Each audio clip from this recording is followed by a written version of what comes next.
സഹോദര, താങ്കളുടെ കാല് വേദനിച്ചോ എന്ന് ചോദിക്കുമ്പോൾ മഹാത്മാഗാന്ധിജിയുടെ കൂടെ ഉണ്ടായിരുന്ന സ്നേഹിതന്മാർ മഹാത്മാവിനോട് ചോദിച്ചു, അങ്ങയെ ചവിട്ടിയ മനുഷ്യനോട് എന്തേ അങ്ങ് കാല് വേദനിച്ചോ എന്ന് ചോദിക്കാനുള്ള കാരണം എന്ത്? മഹാത്മാഗാന്ധിജി പറഞ്ഞ മറുപടി ചരിത്രത്തിൽ അത് ഇന്നും തിളങ്ങി നിൽക്കുന്നുണ്ട്. മഹാത്മാഗാന്ധിജി ഇങ്ങനെയാണ് മറുപടി പറഞ്ഞത്: ഞാൻ ഏറ്റവും അധികം ഇഷ്ടപ്പെടുന്ന പുസ്തകം വിശുദ്ധ ബൈബിളാണ്. ഞാൻ അതിൽ ഏറ്റവും അധികം പ്രണയിക്കുന്നത് പുതിയ നിയമത്തെയാണ്. പുതിയ നിയമത്തിൽ ഏറ്റവും അധികം ഞാൻ പ്രേമിക്കുന്നത് യേശുക്രിസ്തുവിന്റെ ഗിരിപ്രഭാഷണത്തിലാണ്. യേശുക്രിസ്തുവിന്റെ ഗിരിപ്രഭാഷണത്തിന്റെ അകത്ത് ആ വലിയ മനുഷ്യൻ ഇങ്ങനെ പറഞ്ഞിട്ടുണ്ട്: അതെ, ഒരു കർണത്തടിച്ചാൽ മറുകർണവും കൂടി കാണിച്ചു കൊടുക്കുക, നിന്റെ ശത്രുവിനെ സ്നേഹിക്കുക, ശത്രുവിനെ വേണ്ടി പ്രാർത്ഥിക്കുക. അങ്ങനെ നല്ല നല്ല അത് സുക്തങ്ങൾ പറഞ്ഞ കർത്താവായ യേശുക്രിസ്തുവിന്റെ ആ വചനങ്ങൾ ഞാൻ ഒത്തിരി ഇഷ്ടപ്പെടാറുണ്ട്. അതുകൊണ്ടാണ് എന്നെ ചവിട്ടിയ മനുഷ്യരോട് ഞാൻ ചോദിച്ചത്, അങ്ങയുടെ കാല് വേദനിച്ചോ എന്ന്. എന്താണ് ഇതിന്റെയൊക്കെ അർത്ഥം? പ്രിയരെ, നാം കണ്ട മഹാന്മാരെല്ലാം വിശുദ്ധ ബൈബിളിനെ ഇഷ്ടപ്പെട്ടവരാണ്, വിശുദ്ധ ബൈബിളിനെ അംഗീകരിച്ചവരാണ്, ബൈബിളിനകത്തെ കേന്ദ്ര ബിന്ദുവായ ലോകൈക രക്ഷകനായ യേശുക്രിസ്തുവിനെ ഹൃദയം കൊണ്ട് അംഗീകരിച്ചവരാണ്.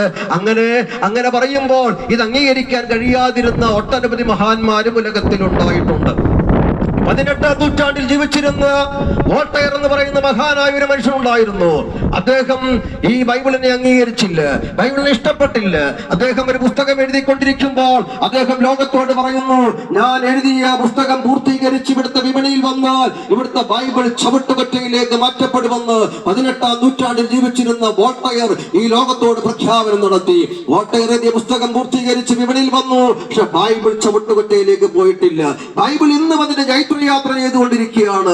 എന്ന് മാത്രമല്ല, ജനീവ ബൈബിൾ സൊസൈറ്റി വോൾട്ടയറിന്റെ വീട് വിലയ്ക്ക് വാങ്ങി ആ വീട് ബൈബിൾ അച്ചടിക്കുന്ന ഒരു അച്ചടിശാലയാക്കി മാറ്റുകയും വോൾട്ടയറിന്റെ വീടിന്റെ അടുക്കളയുടെ ഷെൽഫിൽ വരെ വിശുദ്ധ ബൈബിൾ അട്ടിയടുക്കി വെക്കുകയും ചെയ്യുന്ന ചരിത്രമാണ് ഇന്ന് ചരിത്രത്തിൽ കാണുന്നത്. എന്താണ് ഇതിന്റെ എല്ലാം അർത്ഥം? വിശുദ്ധ ബൈബിൾ എന്ന് പറയുന്ന വേദം, വിശുദ്ധ ബൈബിൾ എന്ന് പറയുന്ന പുസ്തകം ദൈവത്തിന്റെ പുസ്തകമാണ്, ദൈവത്തിന്റെ ശ്വാസമാണ്, ദൈവത്തിന്റെ ശബ്ദമാണ്. ദൈവം മനുഷ്യന് വേണ്ടി കനിഞ്ഞു കൊടുത്ത ദൈവത്തിന്റെ ശബ്ദമാണ് വിശുദ്ധ ബൈബിൾ എന്ന് പറയുന്നത്. അതിനെതിരെ വെല്ലുവിളിക്കുവാനും അതിനെതിരെ ചോദ്യം ചെയ്യുവാനും അതിനെ ഭൂമുഖത്തു നിന്ന് മാറ്റുവാനും അത് തുടച്ചു മാറ്റുവാനും ഉലകത്തിൽ ആരെ കൊണ്ട് കഴിയത്തില്ല. കാരണം അത് ദൈവത്തിന്റെ വചനമായതുകൊണ്ടാണ്. ദൈവത്തിന്റെ വചനം വിശുദ്ധ ബൈബിൾ എന്താണ് ഇവിടെ ചെയ്യുന്നത്? അത് മറ്റാരെയും കുത്തിവേദനിപ്പിക്കുന്നില്ല. ദൈവത്തിന്റെ വചനം മറ്റാരോടും സംവാദത്തിന് തയ്യാറല്ല. മറിച്ച് ആ വചനം ഉദ്ദേശിക്കുന്നത് മനുഷ്യന്റെ പാപത്തിന് പരിഹാരം കൊടുക്കുന്ന, മനുഷ്യന്റെ പാപത്തിൽ നിന്ന് മോചനം കൊടുക്കുന്ന ഒരു രക്ഷകനുണ്ട് എന്ന് മനുഷ്യനെ പരിചയപ്പെടുത്തുക എന്നുള്ളതാണ് വിശുദ്ധ ബൈബിളിന്റെ ജോലി എന്ന് പറയുന്നത്. വിശുദ്ധ വേദപുസ്തകം ഇവിടെ ആർക്കും കേൾക്കുക. ഒരു കാലത്ത് നായ്ക്കും നെരിക്കും കേൾക്കാൻ പാടില്ലായിരുന്നു വേദം. അങ്ങനെ കേൾക്കാമായിരുന്നു വേദം. എന്നാൽ മനുഷ്യനെ കേൾക്കാൻ വയ്യാതിരുന്ന ഒരു കാലമുണ്ടായിരുന്നു. മനുഷ്യനെ വേദത്തിൽ നിന്നും അകറ്റിയിരുന്ന ഒരു കാലമുണ്ടായിരുന്നു. അത് നായും നാൽക്കാലിയും ഇഴജന്തുക്കളും വേദം കേൾക്കുന്ന ഒരു കാലമുള്ളപ്പോൾ ഒരുപറ്റം മനുഷ്യന് വേദം കേൾക്കാൻ അനുവാദമില്ലാതിരുന്നു. എന്നാൽ ഇന്നത്തെ സ്ഥിതി എന്താണ്? ഈ ബൈബിളിന്റെ സ്ഥിതി എന്താണ്? അത് ആർക്കും ഇത് കേൾക്കാമെന്നുള്ളതാണ്. ആർക്ക് കേട്ടാലും അത് കുഴപ്പമില്ല. ആര് കേട്ടാലും അതിനെ വിശ്വസിച്ചാൽ അതിലൂടെ ഒരു ആത്മരക്ഷയുണ്ട് എന്നുള്ളത് പരമാർത്ഥ സത്യമാണ്. വിശുദ്ധ ബൈബിൾ തരുന്ന പ്രതിദാനം അതാണ്. വിശുദ്ധ ബൈബിൾ നമുക്ക് തരുന്ന പ്രഖ്യാപനം അതാണ്. മറ്റൊരുത്തരിൽ രക്ഷയില്ല എന്നുള്ളതാണ്. ഞാൻ രക്ഷിക്കപ്പെടുവാൻ ആകാശത്തിന്റെ കീഴിൽ മനുഷ്യരുടെ ഇടയിൽ നൽകപ്പെട്ട വേറെ ഒരു നാമമില്ല, കർത്താവായ യേശുക്രിസ്തുവിന്റെ നാമം മാത്രമാണ്. വിശുദ്ധ ബൈബിൾ തരുന്ന പ്രഖ്യാപനം എന്താണ്? അവന്റെ പുത്രനായ യേശുവിനെ ഹൃദയം കൊണ്ട് വിശ്വസിക്കുകയും രക്ഷയ്ക്കായി വാഗൊണ്ട് ഏറ്റുപറയുകയും ചെയ്താൽ നീ രക്ഷിക്കപ്പെടുമെന്നുള്ളതാണ്. കർത്താവായ യേശുക്രിസ്തു അതേ ആ വചനത്തിന്റെ തികഞ്ഞ കേന്ദ്രബിന്ദുവായി നിലകൊള്ളുമ്പോൾ ഒരു ദൈവമുണ്ട് എന്ന് പ്രഖ്യാപനം നടത്തുന്നത് വിശുദ്ധ ബൈബിളാണ് എന്ന പരമാർത്ഥ സത്യമാണ്. മൂന്നാമത്തെ തലം എന്ന് പറയുന്നത് യേശുക്രിസ്തു എന്ന വ്യക്തിത്വമാണ്. ഇന്നൊക്കെ 2025 വർഷങ്ങൾക്ക് മുമ്പ് സ്വർഗത്തിൽ ദൈവമായിരുന്ന സാക്ഷാൽ ദൈവത്തിന്റെ ആ തേജസ്സോടുകൂടെ ഇരുന്ന യേശുക്രിസ്തു തത്വത്തിന്റെ മുദ്രയായി ഈ ഭൂമിയിലേക്ക് ഇറങ്ങി വന്ന് വേഷത്തിൽ മനുഷ്യനായി മനുഷ്യനെ പോലെ ജന്മമെടുത്ത് മനുഷ്യനെ പോലെ അവതരിച്ച് മനുഷ്യനെ പോലെ ഈ ഭൂമിയിൽ പാപം ചെയ്യാതെ ജീവിച്ച് ഈ സകല പാപത്തിന്റെയും പരിഹാരത്തിന് വേണ്ടി പീലാത്തോസിന്റെ കൽത്തളത്തിൽ വെച്ച് വിധിക്കപ്പെട്ട് ഈ ലോകത്തിന്റെ സാമ്രാജ്യ ശക്തികൾ ഈ ലോകത്തെ ഭരണം നടത്തുമ്പോൾ ഈ ലോകത്തിന്റെ സാമ്രാജ്യത്തിന്റെ ഒടുവിലത്തെ ശബ്ദമായിരുന്ന ഒടുവിലത്തെ നീതിപീഠമായിരുന്ന പീലാത്തോസിന്റെ കൽത്തളത്തിൽ വെച്ച് വിധിക്കപ്പെട്ടിട്ട് നീതിമാൻ എന്ന് മുദ്രകുത്തി പാപം ചെയ്തിട്ടില്ലാത്തവൻ പാപിയല്ല എന്ന് നീതിപീഠം അത് ഉറപ്പു പറഞ്ഞുകൊണ്ട്, നീതിപീഠം ഉറക്കെ പ്രഖ്യാപിച്ചുകൊണ്ട് യേശുക്രിസ്തുവിനെ സ്വതന്ത്രമായി വിട്ടയക്കുവാൻ തയ്യാറാകുമ്പോൾ യഹൂദ പരീക്ഷകൾ ഒരുമിച്ച് ഉറക്കെ പ്രഖ്യാപനം ചെയ്തു, യേശുവിനെ ക്രൂശിക്കുക, പകരം ബറവാസിനെ വിട്ടുതരിക, പകരം ബറവാസിനെ വിട്ടുതരിക എന്ന് യഹൂദ ജനതയുടെ കാപാലിക അതേ ശബ്ദങ്ങൾ വെളിപ്പെട്ടു വന്നപ്പോൾ യേശുക്രിസ്തുവിനെ ക്രൂശിക്കാൻ ഈ ലോകത്തിന്റെ നിയമത്തിന്റെ ഒടുവിലത്തെ ശബ്ദമായ പീലാത്തോസ് തയ്യാറാവുകയാണ് ചെയ്തത്. പീലാത്തോസ് തയ്യാറാകുമ്പോൾ യേശുക്രിസ്തുവിനെ രണ്ട് കൈകളും ബന്ധിക്കപ്പെട്ടവനായിട്ട് ക്രൂശിക്കപ്പെടുവാൻ വേണ്ടി ഈ ലോകത്തിൽ മനുഷ്യന്റെ പാപനിമിത്തം മുളയ്ക്കപ്പെട്ട മുള്ളും പറക്കാരൻ തിങ്ങി നിൽക്കുന്ന ഇടനാഴിയിലൂടെ ഗോൽഗോഥായിൽ നിന്ന് ഗബദയിൽ നിന്ന് ഗോൽഗോഥായിൽ വരെ വീണുപെടുന്നേറ്റും 150 കിലോ ഭാരം വരുന്ന 200 റാത്തൽ ഭാരം 150 കിലോ ഭാരം വരുന്ന പച്ച പൈൻമര കുരിശ് യേശുവിന്റെ തോളിൽ വെച്ചു കൊടുത്തുകൊണ്ട് യേശു ക്രിസ്തു ആ 150 കിലോ ഭാരം വരുന്ന ക്രൂശൻ ചുമന്ന് ഗോൽഗോഥായിലേക്ക് നടന്നിയെന്ന് ക്രൂശിൽ കൈകാലുകളെ വിരിച്ചു കൊടുത്ത് സകല മനുഷ്യന്റെയും പാപത്തിന്റെ പരിഹാരത്തിനായി കാൽവറി ക്രൂശിൽ കൈകാലുകളെ വിരിച്ചു കൊടുത്ത ഏക പാപം കൂടാതെ അതേ പാപിയെ രക്ഷിക്കാൻ വേണ്ടി ഉലകത്തിൽ വന്ന് മരിച്ച ഏക രക്ഷകൻ കർത്താവായ യേശുക്രിസ്തു മാത്രമാണ്. മരണം കൊണ്ട് അവിടെ അവസാനിച്ചില്ല. എല്ലാ മഹാന്മാരും മരണം കൊണ്ട് അവസാനിക്കുമ്പോൾ മരണം കൊണ്ട് അവസാനിക്കത്തില്ല. മരണത്തിന് അവനെ പിടിച്ചു വെക്കാൻ കഴിയത്തില്ലെന്നുള്ള യേശുക്രിസ്തുവിന്റെ ജനനത്തിന് മുമ്പേയുള്ള പ്രവചനം അക്ഷരാർത്ഥത്തിൽ നിവർത്തീകരിക്കപ്പെടുവാൻ വേണ്ടി മരണത്തിന് ക്രിസ്തുവിനെ അടക്കി വെക്കുവാൻ കഴിഞ്ഞില്ല. മരിച്ച കർത്താവിനെ ആ അരിമത്യക്കാരൻ യോസഫിന്റെ കല്ലറയിൽ കൊണ്ട് നടക്കുമ്പോൾ 3-ാമത്തെ ദിവസം കല്ലറയെ ഭേദിച്ചുകൊണ്ട് പാപത്തെയും പാതാളത്തെയും മരണത്തെയും ജയിച്ച് പാപത്തിന്റെയും പാതാളത്തിന്റെയും താക്കോൽ ഇടങ്കയിൽ പിടിച്ചുകൊണ്ട് ഉയർത്തെഴുന്നേറ്റ് വന്ന കർത്താവായ യേശുക്രിസ്തു ഇന്നും ആ കല്ലറ തുറന്നു കിടക്കുമ്പോൾ ഇവിടെ അതേ ഈ ലോകത്തെ കിടുകിട പറപ്പിച്ച് ലോകത്തെ അത് വാളുകൊണ്ട് വെട്ടിപ്പിടിച്ച സാമ്രാജ്യ ശക്തികളും സാമ്രാട്ടുകളുമെല്ലാം അത് മരണം കൊണ്ട് അസ്തമിച്ച മണ്ണിൽ മരണം കൊണ്ട് അവരുടെ കല്ലറകളെല്ലാം അടഞ്ഞു കിടക്കുമ്പോൾ സകല കല്ലറകളും അടഞ്ഞു കിടക്കുമ്പോൾ അത് തുറക്കപ്പെട്ട ഒരു കല്ലറ അത് കർത്താവായ യേശുക്രിസ്തുവിന്റെ കല്ലറ മാത്രമാണ്. 3-ാം നാൾ ഉയർത്തെഴുന്നേറ്റുകൊണ്ട് ജീവിച്ചിരിക്കുന്നുവെന്ന് ലോകത്തെ തെളിയിച്ചുകൊണ്ട് ലോകത്തിൽ ജീവിച്ചിരിക്കുന്നുവെന്ന് വിശുദ്ധിയുടെ ആത്മാവ് സംബന്ധിച്ച് തെളിയിച്ച ഏക പ്രതിഭാശക്തി അത് കർത്താവായ യേശുക്രിസ്തു മാത്രമാണ്.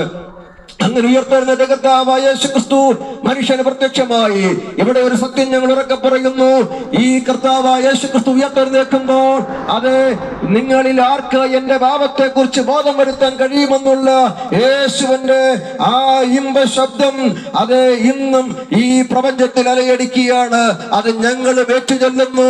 അവനെ പോലെ പാപം ചെയ്യാത്ത ഒരു പ്രതിഭ ഉലകത്തിൽ ജനിച്ചിട്ടില്ല.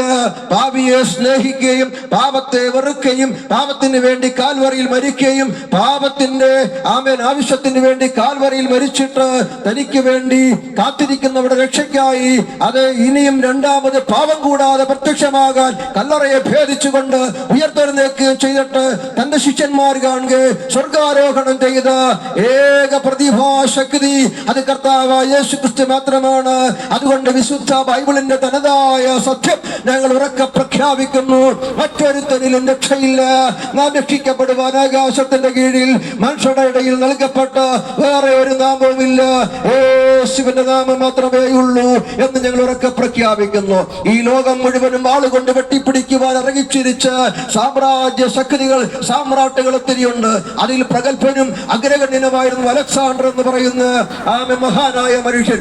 ആളുകൊണ്ട് ലോകം മുഴുവനും വെട്ടിപ്പിടിച്ച പക്ഷേ ഈ ലോകത്തിൽ വെച്ച് മരണത്തിന് വിധേയപ്പെട്ട് ഇന്നും അദ്ദേഹത്തിന്റെ കല്ലറ അടഞ്ഞു കിടക്കുമ്പോൾ വാളില്ലാതെ കുറുവടിയില്ലാതെ ആയുധമില്ലാതെ ലോകത്തെ കീഴടക്കി സ്നേഹം കൊണ്ട് ലോകത്തെ കീഴടക്കിയ ഒരേ ഒരു പ്രതിഭാശക്തി ലോകത്തെ സ്നേഹം കൊണ്ട് വെട്ടിപ്പിടിച്ച ഒരേ ഒരു ഗുരു അത് കർത്താവായ യേശുക്രിസ്തു മാത്രമാണ്. അതുകൊണ്ട് ഇന്നും ഞങ്ങൾ പറയുന്നു, വാളെടുക്കാതെ കുറുവടിയെടുക്കാതെ ഇന്നും സ്നേഹത്തിന്റെ സത്യസുവിശേഷം കൊണ്ട് ലോകത്തെ കീഴ്പ്പെടുത്തിക്കൊണ്ടിരിക്കുന്ന ഒരു മാർഗമുണ്ടെങ്കിൽ അത് സുവിശേഷം മാത്രമാണ്.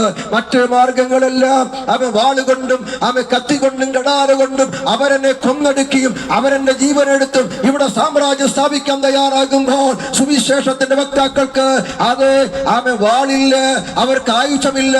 സ്നേഹം, യേശു ക്രിസ്തുവിന്റെ നിത്യസ്നേഹം കൊണ്ട് അവർ ലോകത്തെ കീഴടക്കുകയാണ്, ലോകത്തെ അവർ പിടിച്ചെടുക്കുകയാണ്. അതുകൊണ്ട് ഇവിടെ ഞങ്ങൾ ഉറക്കെ പ്രഖ്യാപിക്കുന്നത്, വെല്ലുവിളികളില്ലാത്ത, എതിർപ്പുകളില്ലാത്ത, ലോകത്തിൽ അസമാധാനം വിതറാത്ത ഒരു മാർഗമുണ്ടെങ്കിൽ അത് യേശു ക്രിസ്തുവിന്റെ മാർഗമാണ്. നിങ്ങൾക്കറിയാമോ, ഞങ്ങൾ ഇവിടെ റോഡ് പിക്കപ്പ് ചെയ്തിട്ടില്ല, ഞങ്ങൾ ഇവിടെ റോഡിൽ സമരം ചെയ്തിട്ടില്ല, ഞങ്ങൾ ഈങ്കുല വിളിക്കാറില്ല, ഞങ്ങൾ സമരം ചെയ്യാറില്ല. ഒരു കല്ലെടുത്തെറിഞ്ഞിട്ട് ഒരു ഭരണി, മുട്ടായി ഭരണി, അത് പൊട്ടിയ ചരിത്രം, അങ്ങനെ ഒരു കേസ് ഞങ്ങളുടെ ഭാഗത്തില്ല. എന്താണ് ഇതിന്റെ എല്ലാ അർത്ഥം? സ്നേഹത്തിന്റെ ഭാഷയാണിത്. സ്നേഹം കൊണ്ടാണ് ഇത് ലോകത്തെ ഞങ്ങൾ കീഴടക്കുന്നത്. അതുകൊണ്ട് സ്നേഹം എന്ന വാക്കിൽ അവൻ ഒതുങ്ങി നിൽക്കുന്ന ഒരു ദൈവത്വമുണ്ടെങ്കിൽ അത് കർത്താവായ യേശു ക്രിസ്തു മാത്രമാണ്. ഇവിടുത്തെ സാമ്രാജ്യ ശക്തികളെല്ലാം വാളുകൊണ്ട് വെട്ടിപ്പിടിച്ചത് അവൻ ഉപേക്ഷിച്ചിട്ട് മരണമൊഴിയായി പോയപ്പോൾ സ്നേഹം കൊണ്ട് വെട്ടിപ്പിടിച്ചതൊന്നും കളയാതെ അതിനെ വീണ്ടും ഞാൻ ഇരിക്കുന്ന ഇടത്തിരുത്തുമെന്ന് പറഞ്ഞിട്ട് പോയ ഒരുവനെ ഉലകത്തിലുള്ളൂ, അത് കർത്താവായ യേശു ക്രിസ്തു. ഒന്നുകൂടെ ഞാൻ അത് ആവർത്തിക്കുന്നു. വാളുകൊണ്ട് വെട്ടിപ്പിടിച്ച സകല സാമ്രാജ്യ ശക്തികളും സാമ്രാട്ടുകളും വെട്ടിപ്പിടിച്ചതെല്ലാം ഇവിടെ ഉപേക്ഷിച്ചിട്ട് മരണത്താൽ പോയപ്പോൾ യേശു ക്രിസ്തു സ്നേഹം കൊണ്ട് വെട്ടിപ്പിടിച്ച് അവിടുത്തെ തിരുസഭ, അവിടുത്തെ വിശ്വാസ പ്രമാണത്തിൽ ഉറച്ചു നിൽക്കുന്ന ദൈവത്തിന്റെ മക്കൾ അവിടുന്ന് സ്നേഹം കൊണ്ട് വെട്ടിപ്പിടിച്ചതിനെ ഉപേക്ഷിക്കുന്നില്ല. യേശു ക്രിസ്തു ഇങ്ങനെ ലോകത്തോട് പറഞ്ഞു, ഞാൻ പോകുന്നത് നല്ലത്, ഞാൻ പോയാൽ ഞാൻ ഇരിക്കുന്ന ഇടത്ത് നിങ്ങളെ ഇരുത്തേണ്ടതിന് പിന്നെയും മടങ്ങി വന്ന് ഞാൻ നിങ്ങളെ എന്റെ അടുക്കൽ ചേർത്തുകൊള്ളു. സ്നേഹം കൊണ്ട് വെട്ടിപ്പിടിച്ചിട്ട് ഉപേക്ഷിക്കാത്ത ഒരുവനുണ്ടെങ്കിൽ അത് കർത്താവായ യേശു ക്രിസ്തു മാത്രമാണ്. വാളുകൊണ്ട് വെട്ടിപ്പിടിച്ചവരെല്ലാം അവിടെ സാമ്രാജ്യം സ്ഥാപിക്കാൻ വേണ്ടി മാത്രമായിരുന്നു. അവരുടെ അണികളെ ഉപേക്ഷിച്ചിട്ടാണ് അവർ പോയത്. യേശു ക്രിസ്തു മാത്രം അവന്റെ അണികളെ ഉപേക്ഷിക്കുന്നില്ല. കാലമത്ര ചെന്നാൽ കർത്താവിന്റെ രണ്ടാമത്തെ വരവുണ്ടാകും. കർത്താവിന്റെ രണ്ടാമത്തെ വരവിൽ ഭാവം കൂടാതെ അവൻ പ്രത്യക്ഷമാകും എന്നുള്ള പരമാർത്ഥ സത്യമാണ്. ലോകം കാണാൻ പോകുന്ന ഏറ്റവും വലിയ അത്ഭുതം ഇനിയും യേശു ക്രിസ്തുവിന്റെ പുനരാഗമനമാണ്, യേശു ക്രിസ്തുവിന്റെ രണ്ടാമത്തെ വരവാണ്. അതിന്റെ തെളിവുകളെല്ലാം രാജ്യത്ത് നടന്നുകൊണ്ടിരിക്കുക, രാജ്യത്തോട് എതിർത്തുകൊണ്ടിരിക്കുന്നു, ജാതിയോട് എതിർത്തുകൊണ്ടിരിക്കുന്നു, യുദ്ധങ്ങൾ ഉണ്ടായിക്കൊണ്ടിരിക്കുന്നു. ഇവിടെ നടക്കുന്ന യുദ്ധങ്ങളൊന്നും അവരുടേതായിരിക്കുന്ന യാതൊരുവിധമായ കാര്യങ്ങൾ ഉറപ്പിക്കാൻ വേണ്ടിയല്ല, മറിച്ച് വിശുദ്ധ ബൈബിളിന്റെ തെളിവാണതെല്ലാം. അതുകൊണ്ട് ഞങ്ങൾക്ക് ഇവിടെ ഉറക്കെ പ്രഖ്യാപിക്കാൻ കഴിയുന്നത് യേശു ക്രിസ്തു മാത്രമാണ് ഏക രക്ഷകൻ, യേശു ക്രിസ്തു മാത്രമാണ് ഏക മധ്യസ്ഥൻ, യേശു ക്രിസ്തു മാത്രമാണ് ഏക രക്ഷകൻ, യേശു ക്രിസ്തു മാത്രമാണ് ഏക സത്യ നിത്യ ദൈവം, യേശു ക്രിസ്തു മാത്രമാണ് ഏക കർത്താവ്, യേശു ക്രിസ്തു മാത്രമാണ് ഏക ന്യായാധിപൻ, യേശു ക്രിസ്തു മാത്രമാണ് ഏക രാജാതിരാജാവ്. യേശു ക്രിസ്തുവല്ലാതെ മറ്റൊരു രക്ഷകനില്ല എന്ന് ഞങ്ങൾ ഉറക്കെ പ്രഖ്യാപിച്ചുകൊണ്ട് ഞങ്ങളുടെ വാക്കുകളിലൂടെ പര്യവസാനിപ്പിക്കുക. അതുകൊണ്ട് കർത്താവായ യേശുവിനെ ഹൃദയം കൊണ്ട് വിശ്വസിക്കുകയും വാ കൊണ്ട് രക്ഷിക്കുക ഏറ്റുപറയുകയും ചെയ്യുന്നവൻ രക്ഷിക്കപ്പെടും. അതുകൊണ്ട് ഞങ്ങളെ കേൾക്കുന്ന പ്രിയപ്പെട്ടവരെ, ഒരു ദൈവമുണ്ട് എന്നുള്ള സത്യമാണ്. ഈ പ്രപഞ്ചം അത് തെളിവ് തരുന്നു, വിശുദ്ധ ബൈബിൾ തെളിവ് തരുന്നു. യേശു ക്രിസ്തു അതിന് തെളിവാണ്. എന്നും ജീവിക്കുന്ന കർത്താവായ യേശു ക്രിസ്തുവിനെ ഹൃദയം കൊണ്ട് വിശ്വസിക്കൂ, വാ കൊണ്ട് രക്ഷിക്കുക ഏറ്റുപറയൂ, എങ്കിൽ താങ്കളും താങ്കളുടെ കുടുംബവും രക്ഷിക്കപ്പെടാനിടയായിത്തീരും. ആത്മാവിന്റെ രക്ഷ നിങ്ങൾക്ക് ലഭ്യമാകട്ടെ എന്ന് ഞങ്ങൾ ഓർപ്പിക്കുന്നു. ആത്മാവിന്റെ രക്ഷയ്ക്ക് വേണ്ടി കുഞ്ഞുങ്ങളെ കുരുതി കൊടുക്കുന്ന ഒരു ലോകത്തിലാണ് നമ്മൾ ജീവിക്കുന്നത്. ആത്മാവിന്റെ രക്ഷയ്ക്ക് വേണ്ടി അവരുടെ ശരീരം മുറിപ്പെടുത്തുന്ന ഒരു ലോകത്തിലാണ് നമ്മൾ ജീവിക്കുന്നത്. ഒന്നും വേണ്ട, ആത്മാവിന്റെ രക്ഷയ്ക്ക് വേണ്ടി വിശ്വാസം മാത്രം മതി. കർത്താവായ യേശു ക്രിസ്തു എനിക്ക് വേണ്ടിയാണ് കാൽവരിയിൽ മരിച്ച് അടക്കപ്പെട്ടത്, എനിക്ക് വേണ്ടിയാണ് ഉയർത്തെഴുന്നേറ്റത്, എനിക്ക് വേണ്ടിയാണ് പിതാവായ ദൈവത്തിന്റെ വലത്തുഭാഗത്ത് ഇരിക്കുന്നത് എന്ന വിശ്വാസം മാത്രം മതി നിങ്ങൾക്ക് ആത്മാവിന്റെ രക്ഷ ലഭിക്കുവാൻ. അത് നിങ്ങൾക്ക് ലഭ്യമാകട്ടെ എന്നോർപ്പിച്ചുകൊണ്ട് ഞാൻ എന്റെ വാക്കുകളെ ഇവിടെ പര്യവസാനിപ്പിക്കുന്നു. ദൈവം നിങ്ങളെ അനുഗ്രഹിക്കട്ടെ.